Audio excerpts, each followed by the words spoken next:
Ladies, dance with me.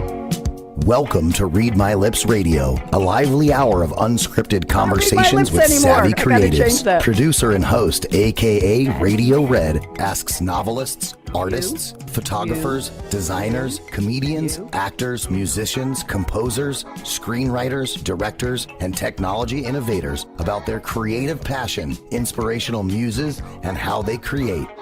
Ooh, how those lips can talk. Now, here's akaRadioRed. Thank you to the voice of Ryan Treasure, who has been introducing me on this show for years. I'm Radio Red. Happy to be here. It's Monday, 5:02 p.m. Eastern. Where else would I be? It's been so many years. But the breaking news is last week I rebranded the show. I have a new banner behind me. I'm going to move over a little bit. Those of you watching, it's now, instead of just Read My Lips, Cool Conversations with Creatives, kind of flipped it around. The Creativity Show. Algorithms take notice. Read My Lips with akaRadioRed. See what I did there? And now we have a tagline. We never had a tagline before. Cool conversations, bold ideas, real creativity, not the fake kind, the real kind. So I'm happy to be here, and I have three wonderful guests. Looking forward to getting to know them. But guests, I didn't rehearse you on this, but we have a little job to do here. It is September 15th, and let's see where we are in the calendar. It is, let's see if I got my calendar here. We have, I don't know how many days we have left. Oh, yes, it's the 258th day of year 2025 Gregorian calendar. We have 107 days left. It's almost time to think about, I know, Kathy, almost time to think about preparing for New Year's Eve. It's the 38th Monday. Nobody cares about that except me, Niki, I promise you. And we have to do the following. Ladies, put up your hand in the shape of the letter L, please. Some of you know what I'm going to do. And on the count of three, you're going to join me at exactly this speed and say, hello, L. Here we go. 1, 2, 3. Hello, L. Not bad. Jordan, put them in for a tied for a second place for pretty good in sync. I'm very, very impressed. LLL is my longtime friend, lovely, lanky Laura Legs, our most loyal listener. Niki, that's a lot of L's, but I couldn't get her to move from Whitestone, New York, and I'm in Loudon, Tennessee. And I said, hey, Laura, it's nice down here. Come. She said, no, I'm staying in Whitestone. So it's LLL from W. What can I tell you? Lovely, lanky Laura Legs listens almost every Monday if she can, and she will at around 6:01 or 2 p.m. Niki and Kim, I haven't introduced you yet. You're all first names for me. Niki, Kim, and Kathy. Laura will email me and tell me what you each said on the show, a little tiny book report. She'll take it from the promo I sent her this morning, and then she'll put a little bit about your opening quote and something you said, and it's very, very special. She's been doing this for years, so shout out to LLL. I hope you are feeling well today. Anybody here a Virgo? Anybody here a Virgo? You are? Kim, when's your birthday?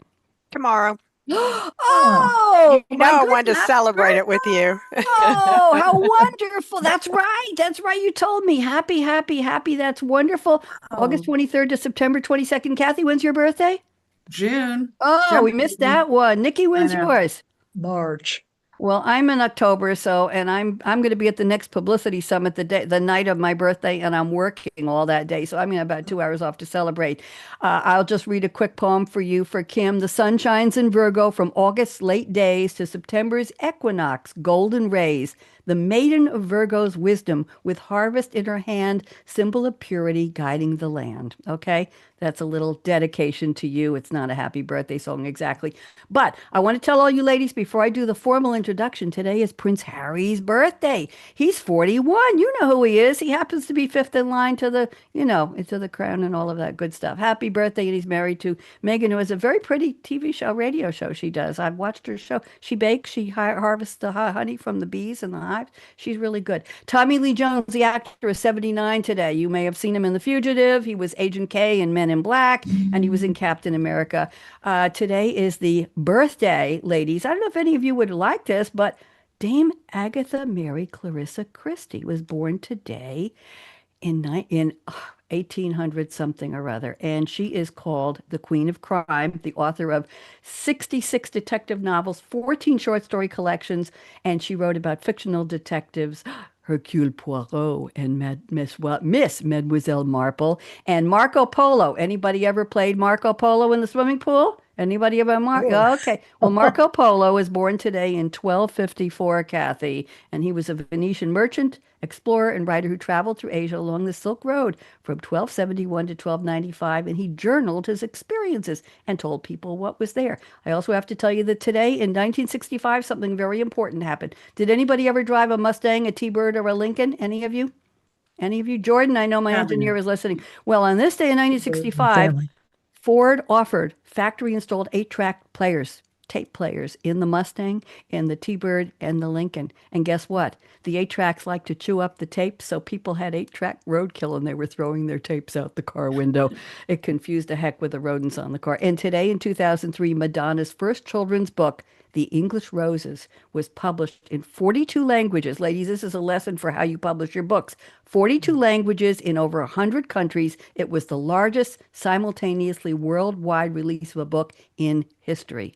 Yay, Madonna. Today is Make a Hat Day, and today is International Dot Day. If you don't know what to draw, just draw a dot. Okay, now I'm going to welcome you officially, and here we go. When I call your name, just wave. Welcome to the Creativity Show. Read my lips, where sparks ignite, bringing you cool conversations with creatives who are shining bright. Radio Red on her Scarlett Mic, we're live streaming, inviting 3 voices today who may inspire you to start dreaming. Kim S. Nugent, Edd, wave hello, and Niki Holmes is with us, and Kathy Chan, also wise, as their winding paths of creativity start to arise. No blah blah or babble, just conversations in play. So tune in, watch close. We're flowing creativity your way. Kim, you're first, and this is my gift to you. Dr. Kim Nugent, a Texan at heart, oldest of 6 with drive from the start. From pies at 14 to Foley's at 16, her mentor Barbara shaped what leadership could mean. Kim rose through hotels with Hilton's acclaim, earning degrees that gave learning its rightful name. From teaching to dean to the president's chair, Kim's passion for growth was always right there. Kim's mission expanded in bold new ways, unlocking potential where hope seldom plays. Her book, am I in the right place? Yes, I'm sorry. Her book, Prison to Possibilities, lights the way as Kim mentors people's second chances, transforming each day. Kim, I hope you like that.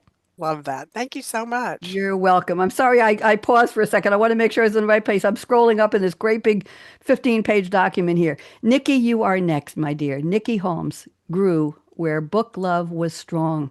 Stories aloud were her family's song. Her mother and aunt once danced on the stage, then painted their visions from age to age.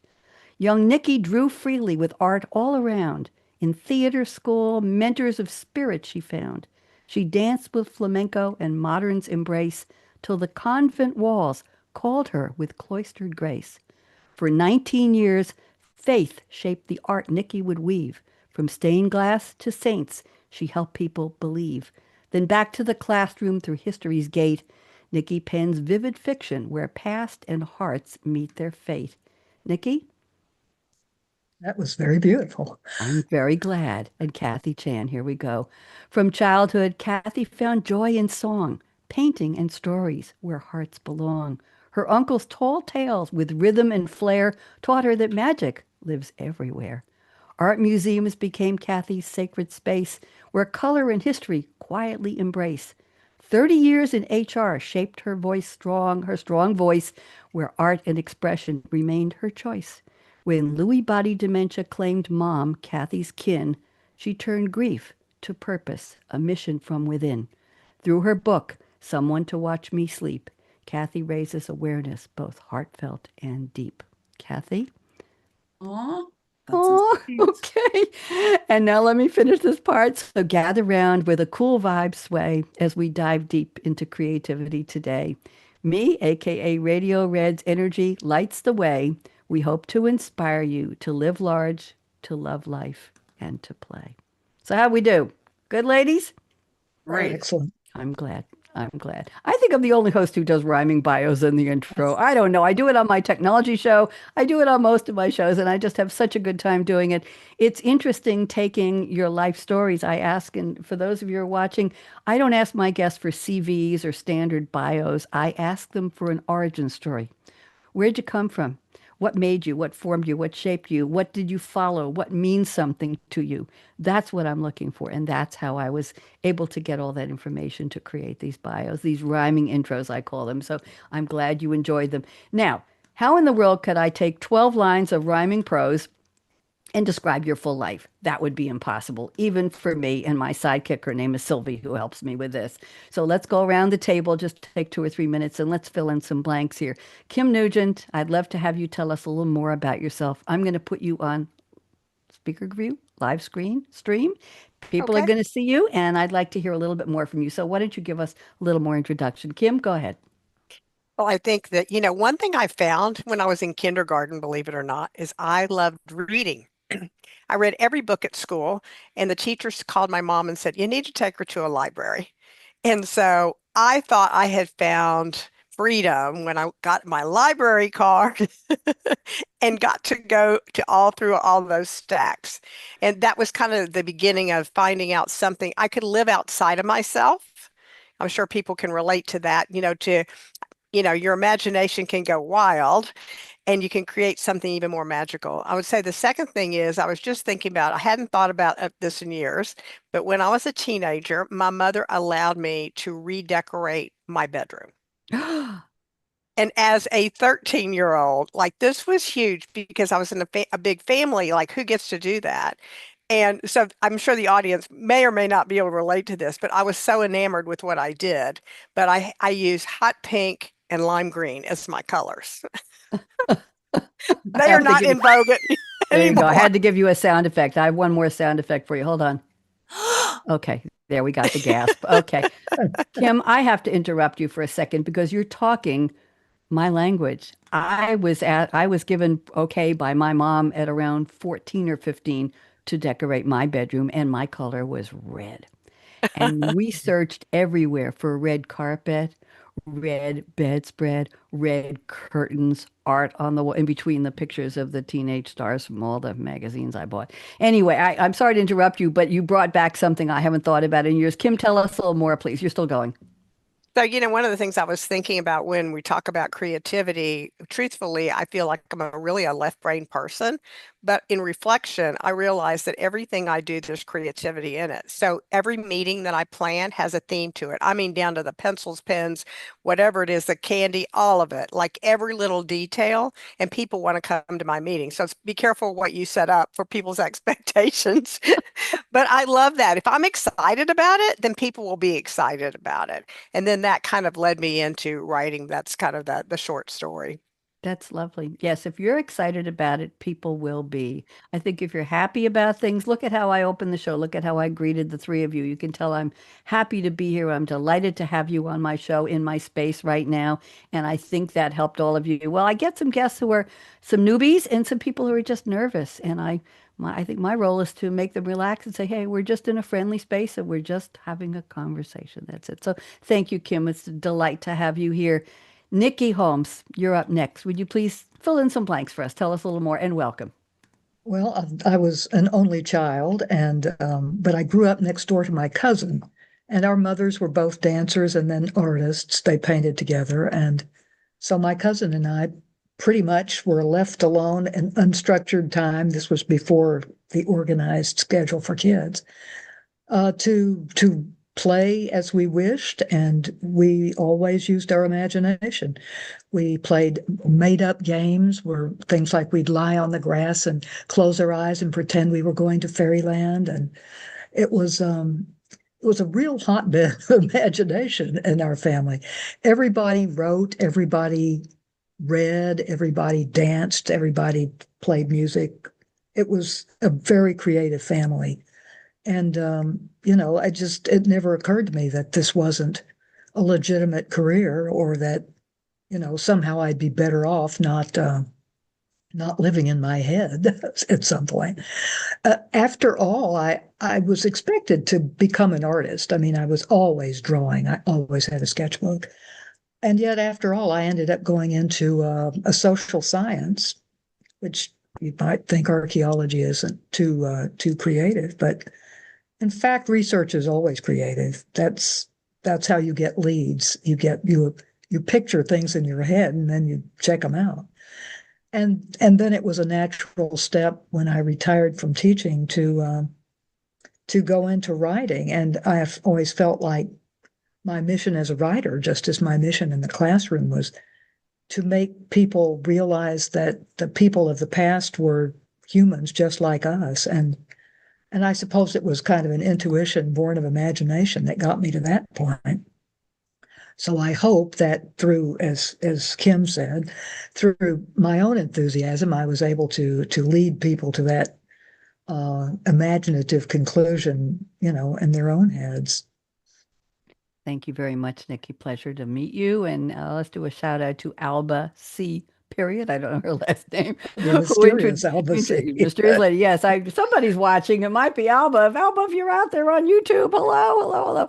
Okay, thank you very much. Kathy Chan, I met you as I did with Kim at the National Publicity Summit. I said, got to come on my show, and here you are. Kathy, I'm putting you on speaker view. Would you please fill in some blanks for us, and welcome. Sure. Well, it was wonderful meeting you at the summit and great to be here. Boy, when I was little, my brothers and sisters would tell you, my brother and sister, that all I would do is sing all the time. And I thought that I wanted to be a singer. I wanted to be a backup singer for Bob Marley. I was a little white girl growing up in Vermont. My chances were pretty slim in that reality happening. But that was if you ever asked me, what do you want to be? I wanted to be a whaler. And not a whaler that's out in the fishing boats, but a Bob Marley and a whaler ska singer. Don't know how. But wait a minute, can I give you a soundtrack here? Let's see if we can do this. Yes, please. Okay. That's appreciative. That's not mocking. Right? That's appreciative. Okay, go ahead. So at one point, I was trying to create my own songs. Obviously, at the age of 5, I was thinking I was brilliant. And I tried to write my own song, but every song I was writing ended up into somebody else's song. And I thought, well, this is it. There's no more songs to be written. There's nothing else. And then to my surprise, the next day on the radio, I heard something else. And so I was grateful for that, but thought maybe I'm not going to be a singer, although I always loved singing. I always have. And then I've always really enjoyed painting and the art of creativity, and didn't realize that most people, though my kids told me that, they'd say, oh, Mom, stop saying that. But I would say, I see things in textures. I really do see. When I see trees, I see brushstrokes. When I see a field, I think of, I just see it in strokes. And I don't, there was a great Van Gogh movie that shows him, I think William Dafoe played him, but shows his lens. And it was the first time I thought, I think that's me. And so I've been painting. I stopped painting when I had my kids, and that's because I got busy with life. I'm back to painting, which I love. And then I just recently started writing, which was only a few years ago, and I didn't feel like, gosh, I'm not sure if I'm a writer, but I do love storytelling and the art of storytelling, which you spoke a little bit in my bio with my uncle. And it used to be you'd have family, y'all had to sit around and listen to the story. There was no devices to sit on. It was, you have to hear the story. So I got my art and love of storytelling from my uncle. Very nice. What's your uncle's name? You want to do a shout? Is he still around? No, he actually passed away a year ago. It was Uncle Henry, and he was my favorite. Oh, well, in absentia, in memoriam, Uncle Absolutely. Henry. We're thinking you're famous now. You're on the creativity show. There, he made it. He finally made it. Yes. Thank you very much, Kathy. You're all just so interesting and delightful, and I appreciate the story. So thank you. And now let's move to the part of the show where I've asked each of you to send me a fictional quote from a movie or a TV show or a song lyric, and you're going to relate it in your own words to the topic of your creativity. So let's start off with Kim. And Kim has sent a quote from Andy Dufresne speaking to a letter to Ellis Red Redding. And I think you all know. And Ellis was played by Morgan Freeman and Andy Dufresne by Tim Robbins. And the movie, of course, we know that it was The Shawshank Redemption. It's a 1994 American prison drama. Okay, interesting. Okay, Kim. Film written and directed by Frank Darabont based on Stephen King's novella called, I love this title, Rita Hayworth and Shawshank Redemption from 1982. I'm going to read the quote, and Kim, please relate it. So the quote is, hope is a good thing, maybe the best of things, and no good thing ever dies. Oh, Kim, if only. Kim, talk to us. How'd you pick this one? Well, my work has pivoted into doing working really with people who are incarcerated in maximum security prisons. And, you would think that many people would lose hope. But, what drives me every day is to make a difference providing hope with practical tools also. But, there's just I am so enamored is a good way, I guess, a good word to be able to say, or inspired is a better word, inspired by the men and what they go through. But there's so many, they're creative. They have leadership skills. The talent is unbelievable. You cannot even imagine writing, poetry, graphic design. I mean, name it, they are. And so to me, when I see that talent, I think about what's next for them, what's possible in this world. And nobody ever gets to see that unless maybe they're related and they send something home. But I mean, it's just such a missing. So to me, it's inspiring. Thank you very much. Very, very interesting. Let me go back to our screenshot here with everybody. Was that one of your favorite movies, Kim, because of the work you do, perchance? I have a lot of favorite movies, but yeah, I mean, it really does speak to really sort of the situation, I would say. What are some of your other favorite movies? Hmm. This is going way back. I don't know if anybody would remember. Doesn't matter. I think it was probably eighth grade or something, but I love Dr. Zhivago. Oh my, yes. Long ago and far away. The novel was what, hundreds and hundreds of pages. And do you remember who starred in Dr. Zhivago, the movie? I don't remember. I don't remember at all, Omar but Sharif. Really? Omar Sharif. Oh my goodness. And that goes way back. And what a handsome man he was. Okay. Thank you, Kim. And thank you, Niki. Let's go to Niki. It's time for your quote. You've picked a quote from a song, a beautiful song, The Sound of Silence by Simon and Garfunkel, written by Paul Garfunkel in 1964. I have an interesting comment here about this, Niki. They were American folk rock duo. Everybody, I think, has heard of them. They had a studio audition of the song that led to a record deal with Columbia Records. The acoustic version, the original version, was recorded in March 1964 at Columbia's 7th Avenue Recording Studios in New York City for their debut album. Wednesday Morning, 3 a.m. was the title. And it was released, but guess what? Nobody liked it. Didn't do well. So guess what happened?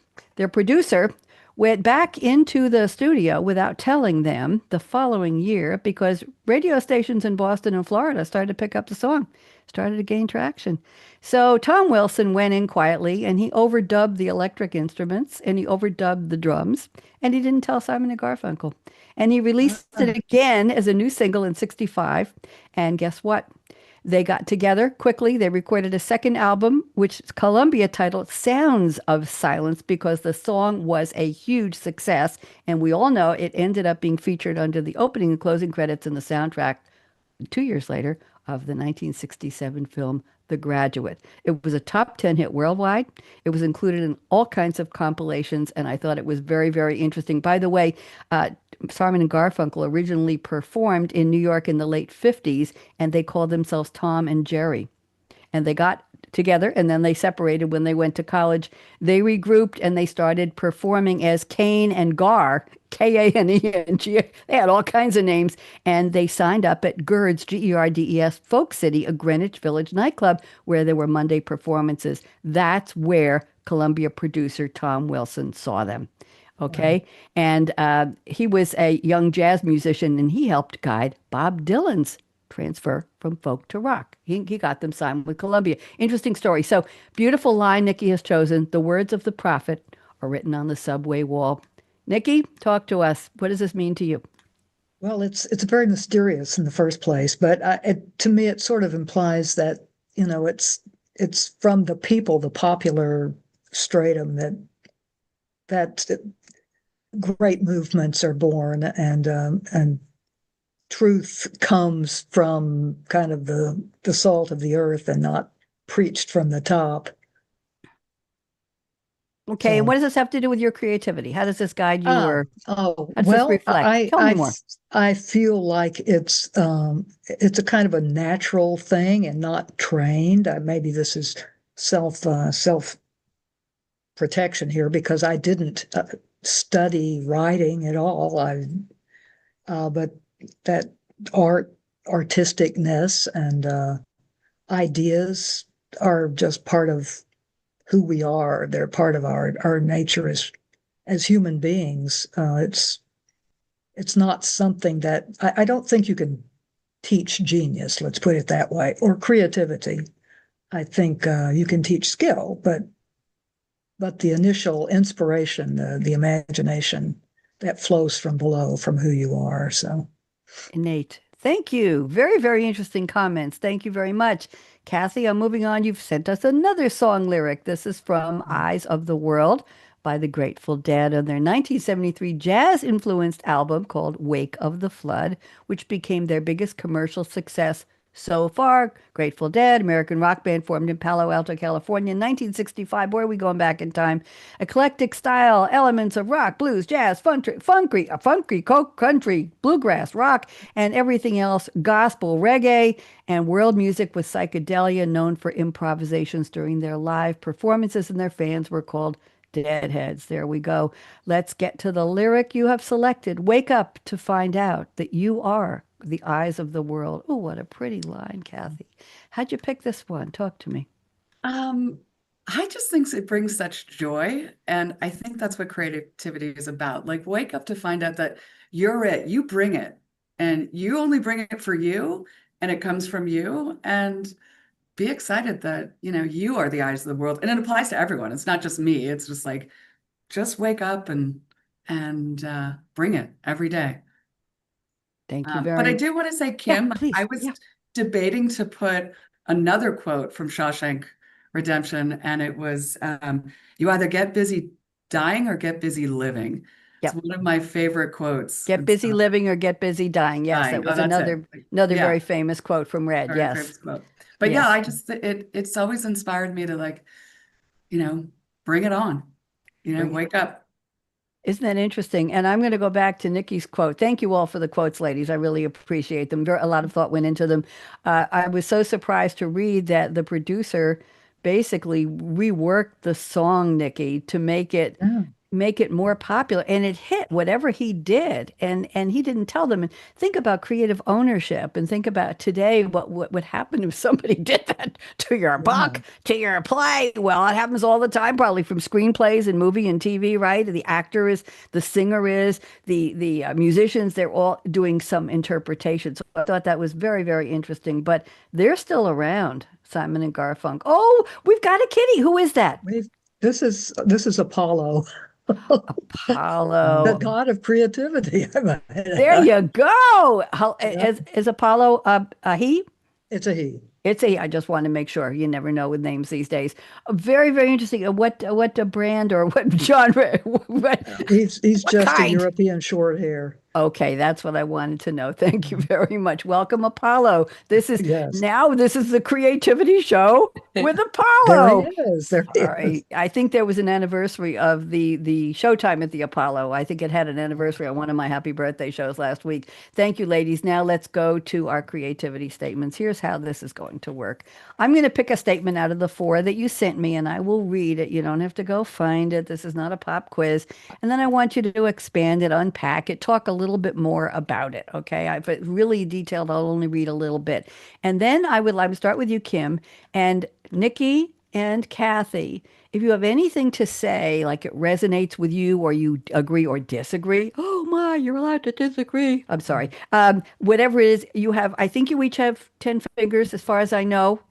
Not my, no aspersions, but you have one finger I don't respond to. But if you want to say something, wiggle one of the nice fingers, not the middle one. Okay. I'm very fussy about that. Wiggle, and I will see you and I will call on you. Or I might just say, do you have anything you want to say to Kim? And this way we'll turn it into a real round table. So if anything strikes you, good, bad, funny, odd, strange, or yeah, I had that thought, or I do that too. Don't be shy. I don't think you are. So, Kim, I'm going to start out with your statement number 1, and then we'll go to one from Niki and one from Kathy. And I like this one. Kim says, creativity takes on many forms.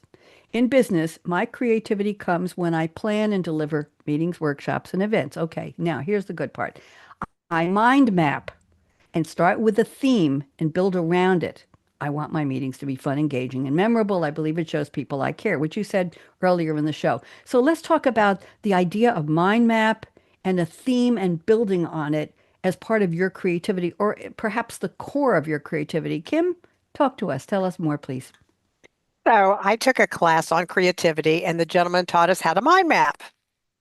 And it blew my mind.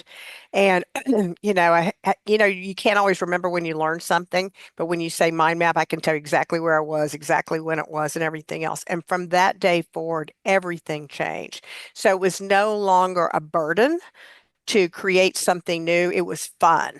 And I think that's the whole thing about mind mapping. I don't care what profession you're in. Once you learn how to do it, you bring your own flavor to it. You could be a student in school and taking notes. You could be planning a business meeting or a PowerPoint, or, thinking about ideas for a book or a movie. Whatever it is, it's so 100% applicable. But if you learn that craft, if you will, in less than 2 minutes, you've taken so much stress away from your life. It is unbelievable. Tell me, how do I do a mind map? Can you give us a little lesson? We're all salivating here. Tell us. Okay, we all just signed up for the Kim Nugent class. Talk to us. What's a mind map? Come on, me too. So I'll give you 3 quick examples. Okay. So the first example is if you were to go ahead and draw a picture of a fish. Okay. And then if you draw that picture of a fish and then you put lines around it, I'm going to give you we're not going to really do this, 2 minutes to write down everything you know associated with the word fish. Go. So then we come back and then I do a debrief and say, okay, what did you know? So that's a good way to use it for brainstorming. A second way, now the next thing is, which is the next part I like, once we've done that, second exercise is draw a circle. And in the middle of that circle, go ahead and put down your very favorite vacation place. And now I want you to draw lines all around it like the sun and put down everything that you remember about that vacation, who you went with, what you wore, the food you ate, all the things that you did. And I always say, we're not going to share that with anyone else. It's your vacation map. But then when we debrief, I don't ask them what they've written. I ask a different set of questions. And that first question is, what surprised you? And every single time they say, I can't believe I remembered every detail of my vacation. So what mind mapping does is it brings the left side of the brain and the right side of the brain together to pull out everything. And that's when real creativity happens. Fascinating, absolutely fascinating. When I used to have my own stand-up comedy troupe. I'll tell you the name later. It was kind of cute. I did board at bookstores and small clubs in New York and public libraries, and we actually got paid. I split some of the money and the gift certificates with my comedians. But when I took comedy training, Kim and everybody else, from Steve Rosenfeld's American Comedy Institute, it was 3 weeks of training, group class, where we shared ideas, but I'm going to tell you something about mind mapping in a second. And then a one-on-one with Steve. And on the 4th week, you had to perform live at a major comedy club in New York and have all your family and friends come and pay. Seriously, I was on stage at Caroline's on the 4th week with a group of newbies with a professional opening and closing for us. Scared the you-know-what out of me, but it was great. And then I started doing comedy. But what they told us, Kim, in one of the beginnings was, think about the strangest relative you've ever had and describe things that happened with them, describe your life with them, things you know about them, and then build a story around that concept. You don't have to say, oh, I can't be funny. There must be something in there that you can build a story around. And was that a kind of a mind mapping, perhaps, Kim? Do you think? It could be. I think, really what the secret is putting pen to paper, not doing it on a computer, because the research actually says that, the quality of thinking improves when we put pen to paper. This was live in front of a group of friends. Oh, wow. And they were recording us. This was absolutely live. And then, Kathy, 1 second. And then when I took improv training, we were told, I think you'll appreciate this, we were told to come up with a character and then describe the entire life of that character.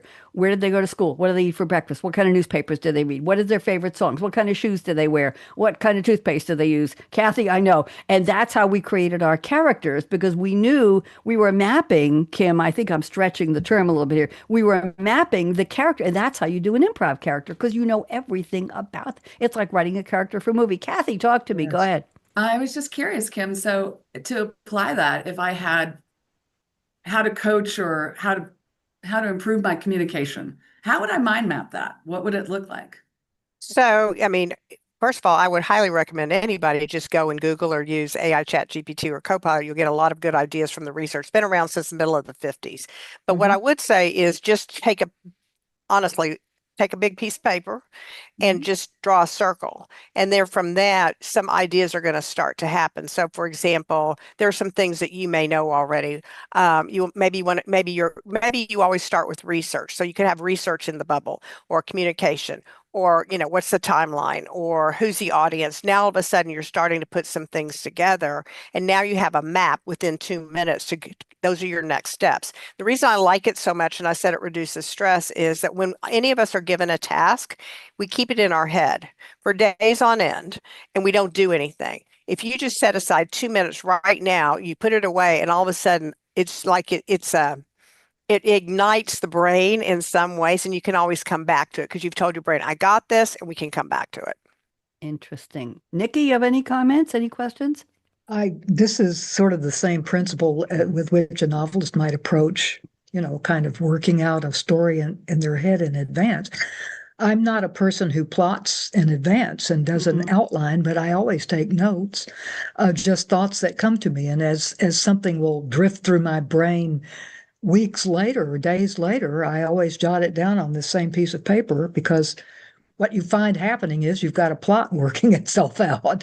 If you didn't write it down, it would be lost. So yes, I think that's a great, very great important. technique. Little tidbits of creativity, and famous people have said that. Always write something down on a piece of paper, send it to yourself in a voice message, on a voice recorder on your phone, or send it to yourself in an email, anything. There's so many ways to do that. Thank you, Kim. Great start to the roundtable. And let's go to Niki. Niki, I'm picking two of your statements. I think these are interesting. Niki says, I can't plan a book in advance. I have to launch in and let the characters take me where they want to go. And one more thing I'm going to add to this, Niki. You say, now that I'm into my verbal phase, I seem to have no interest or need to do visual art. I thought that was very, very, and by the way, ladies, the sun is coming in between the blinds, and if you see me moving, I'm trying to get out of I've got dots, dotted line running down. There must be something very creative there. Niki, tell us about this, about, first of all, not needing visual art, but you don't plan. So I've written plays, and my characters told me what to say. I didn't have to do it. I just sat here and they channeled. So how does that work for you?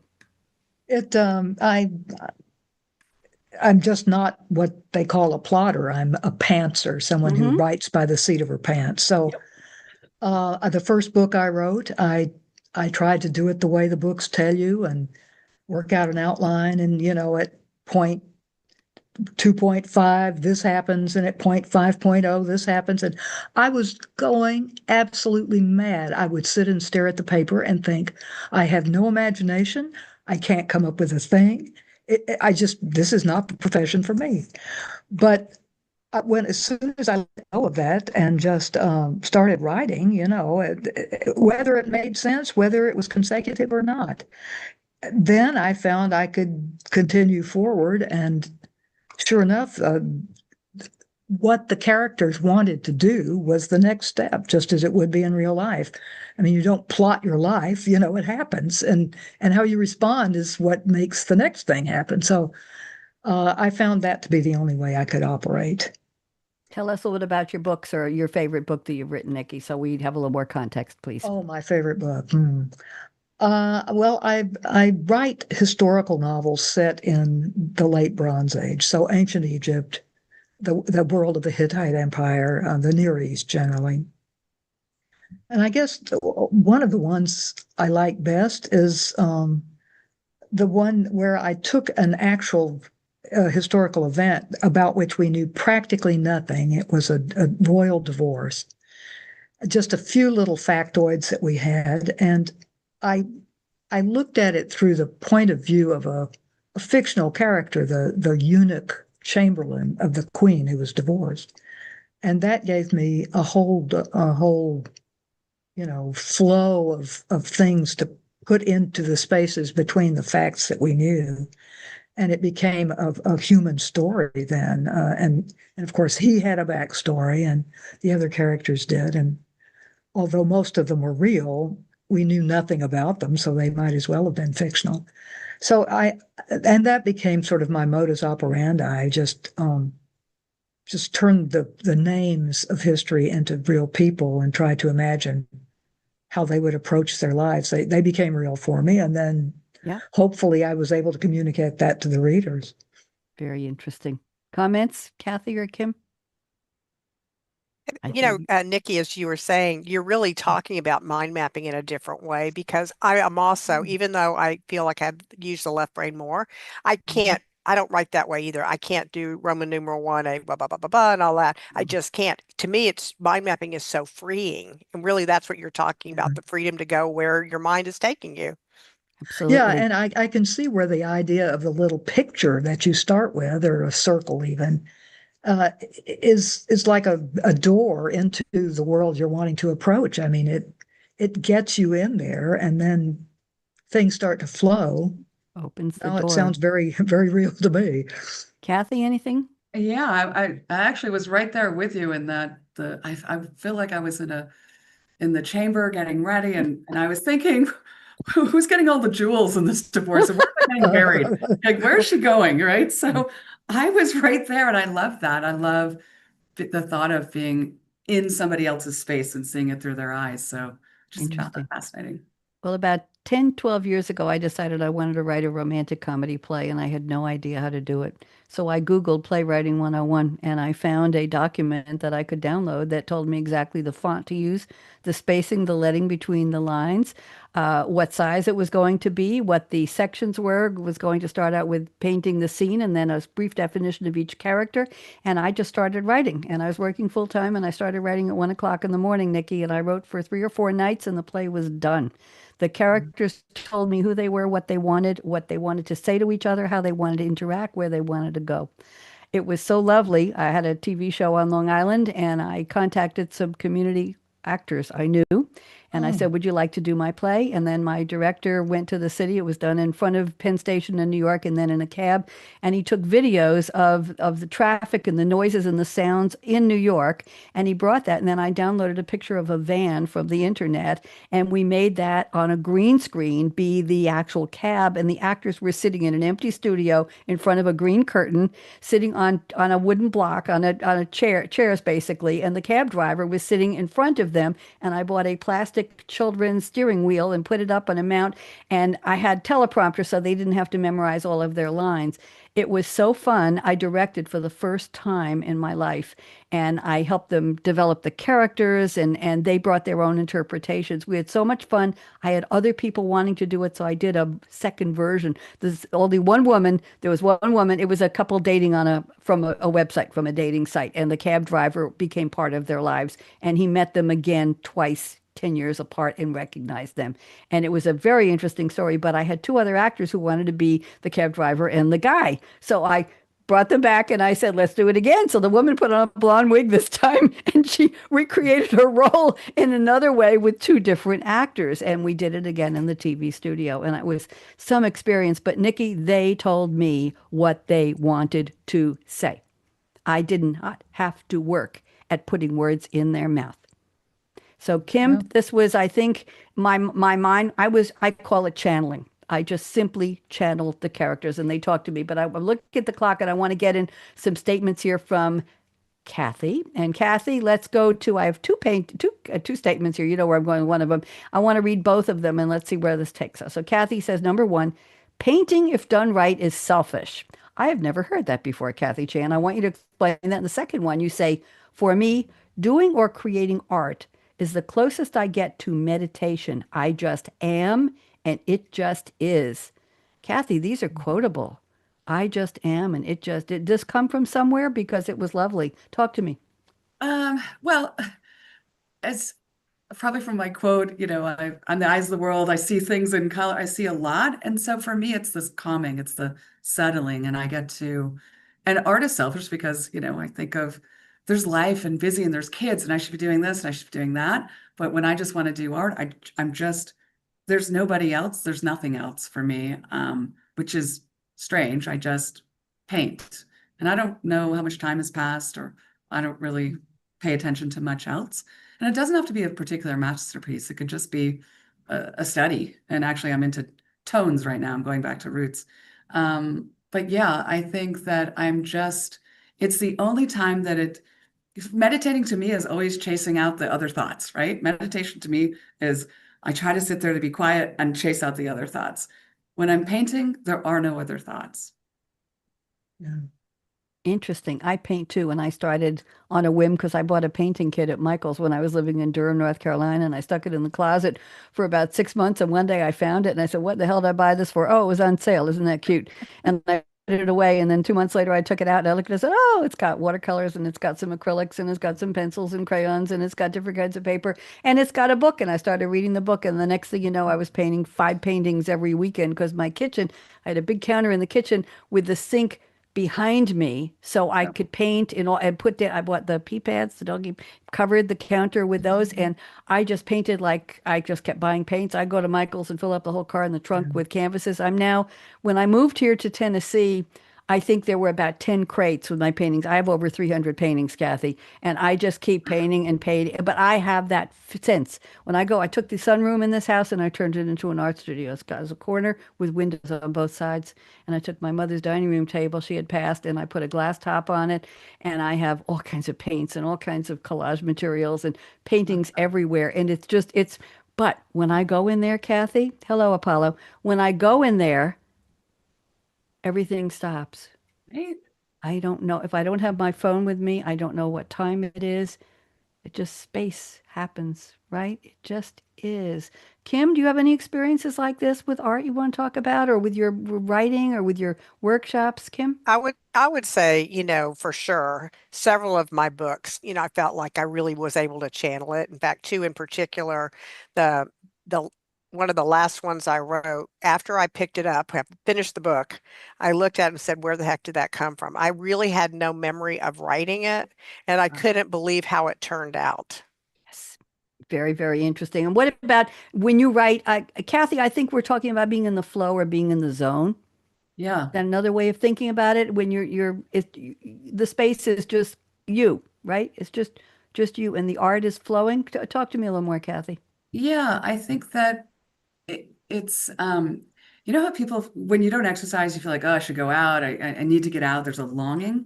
I have that same sense of longing for creating an art. And I actually ache when I don't do it. And I know that sounds a little No, silly, it doesn't. No, it doesn't. But I want to know about, you say painting, if done right, is selfish. What does that mean?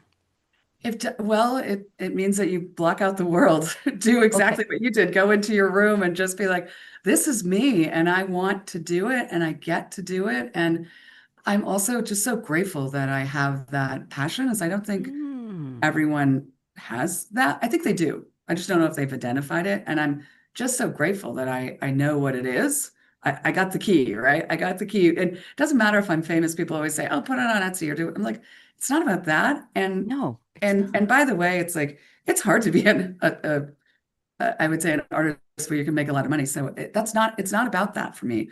When No. I wrote my book, it wasn't about, oh, I'm going to be, make, the next Eat, Pray, Love. It was about, this was a story that needed to be told, and it's service, which Mm, is, I think, another, service is actually selfish in some ways because it's very gratifying to be of service.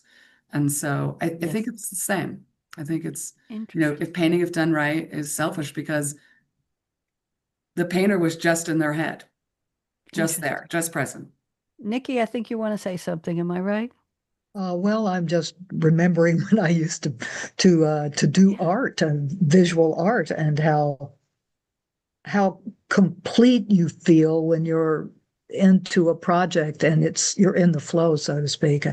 And every medium I would pick up, I felt like this is the ultimate self-expression, man. At first it was pen and ink, and then it was colored paint, and then Mhm. at one point I went into stained glass, and not thin stained glass, but the big thick slabs that are set Mm, in epoxy. And mm. when the sun hits that thing, it's just like a revelation. You feel like you draw this watercolor on a piece of paper and it's beautiful. The design is beautiful, but when the sun hits the glass, that's real.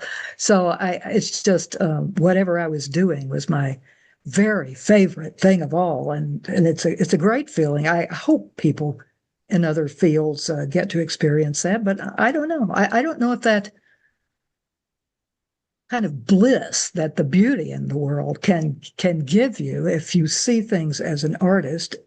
I don't know how widespread that is. People have I it think doled people out of them. I think people find it in their own way. I I hope so. started out as a programmer analyst back. I'm an early woman in tech. I started out in mainframe programming years ago. I won't tell you when.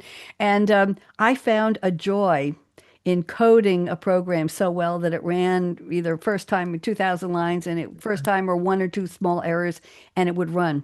And I related it to the old the jumping for joy, the Toyota commercial. Remember a Toyota, and they jump for joy. That eureka, that nirvana. I Yeah, yeah, experienced that, Niki. And people always said, "Oh, you got to be good in math." Well, I was good in math, but you got to be good. No, it has nothing. It's logic. It's yeah. Kim, it's mind mapping the route from the question to the answer. What is a report supposed to do? What does the data say? How do you get from A to Z? You program it, you map it, and it happens. And I found great excitement in being a programmer, Niki. Wow. Great satisfaction. So I think some people say that the sciences, that STEM is an art form, but not everybody realizes that. I believe that. I Point is know very well taken. Very my well taken. experience of science was.